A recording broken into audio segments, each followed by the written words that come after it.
ಉದ್ಘಾಟನೆ ಮಾಡ್ತಾ ಇದ್ದಾರೆ.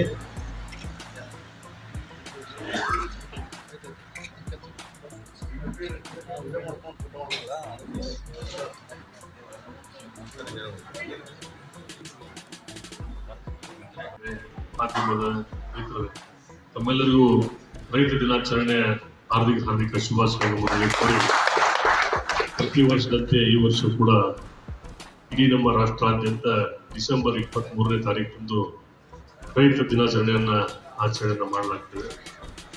ಈಗಾಗಲೇ ಬಹಳಷ್ಟು ರೈತರ ಬಗ್ಗೆ ಆಗಿರ್ಬೋದು, ಕೃಷಿ ಇಲಾಖೆಯಲ್ಲಿರ್ತಕ್ಕಂಥ ಅನೇಕ ಸೌಲಭ್ಯಗಳನ್ನ ರೈತರಿಗೆ ಯಾವ ರೀತಿ ನಾವು ಫಲಾನುಭವಿಗಳಿಗೆ ನೇರವಾಗಿ ತಲುಪಿಸುವಂತ ಕೆಲಸವನ್ನ ಮಾಡ್ತೀವಿ ಅಂತ ಇರುವಂತಹ ಸಂಬಂಧ ಕೋರೇಕರ್ ಅವರು ತಮ್ಮೆಲ್ಲರಿಗೂ ಮನವರಿಕೆಯನ್ನು ಮಾಡಿದರು ಅಂತ ನಾನು ಭಾವಿಸ್ತೇನೆ.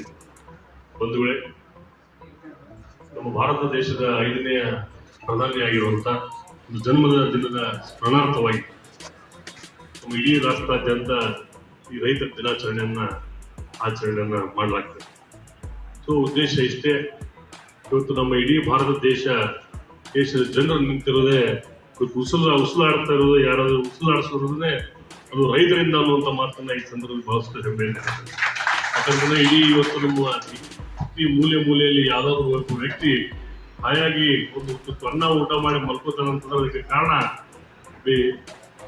ರೈತ ಅನ್ನುವಂಥ ಮಾತನ್ನು ಕೂಡ ಈ ಸಂದರ್ಭದಲ್ಲಿ ಹೇಳಕ್ಕೆ ಇಷ್ಟಪಡ್ತೇನೆ.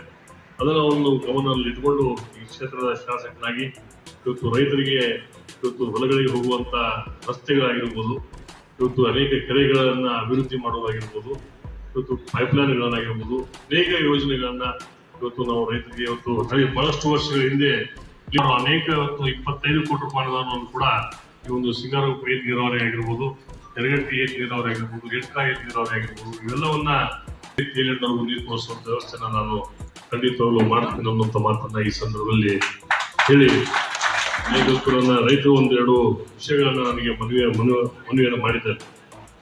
ಸ್ವಾಮಿನಾಥನ್ ವರದಿ ಜಾರಿಗೆ ತರಬೇಕಂತ ಹೇಳಿದ್ದಾರೆ. ಜೊತೆಗೆ ರೈತ ಆತ್ಮಹತ್ಯೆ 5 ಲಕ್ಷ ರೂಪಾಯಿ ಇದೆ, ಅದನ್ನ 20 ಲಕ್ಷವರೆಗೂ ಮಾಡ್ಬೇಕಂತ ಹೇಳಿ ಮನವಿಯನ್ನು ಮಾಡಿದ್ದಾರೆ. ನಾನು ಕೂಡ ತಮ್ಮ ಮನವಿಯನ್ನ ಪರಿಗಣಿಸಿ ನಾನು ಮಾನ್ಯ ಮುಖ್ಯಮಂತ್ರಿಗಳಿಗೆ ಪತ್ರ ಬರೆಯೋದ್ರ ಮುಖಾಂತರ ಇದನ್ನ ಅವರಿಗೆ ಮನವರಿಕೆ ಮಾಡುವಂತ ವ್ಯವಸ್ಥೆಯನ್ನ ಖಂಡಿತವಾಗಲು ಮಾಡ್ತೀನಿ ಅಂತಕ್ಕಂಥ ಮಾತನ್ನ ಈ ಸಂದರ್ಭದಲ್ಲಿ ಹೇಳಿ, ಇಲ್ಲಿ ನನಗೆ ಒಂದು ಕೃಷಿ ಉದ್ಘಾಟನೆ ಮಾಡಲಿಕ್ಕೆ ಅವಕಾಶ ಕೊಟ್ಟಂತ ಎಲ್ಲ ಕೃಷಿ ಇಲಾಖೆ ಎಲ್ಲ ಅಧಿಕಾರಿಗಳಿಗೆ ನಾನು ಅನಂತ ಧನ್ಯವಾದಗಳನ್ನ ಸಲ್ಲಿಸಿ ನಾನು ಮಾತುಗಳನ್ನು ಮಾಡ್ತೀನಿ. ಜೈ ಹಿಂದ್, ಜೈ ಕಿಸಾನ್.